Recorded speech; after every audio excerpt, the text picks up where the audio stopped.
In this video I'm demonstrating how Vcardbot works. You simply find it in Telegram on the provided link, and whatever you type it's gonna answer, but it is limited to answer your questions only for the Vcardbot service.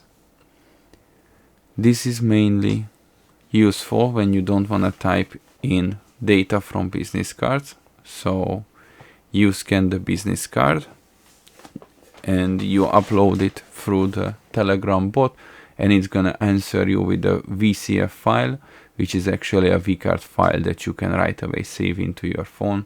Here I'm asking about the weather, which is politely rejecting to answer, and explaining what this bot is used for. And at the end I'm gonna upload a business card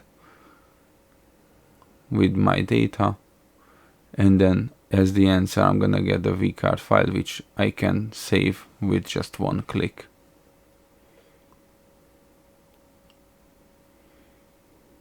I open the vcard file, the data is correct in there, so I can save it easily.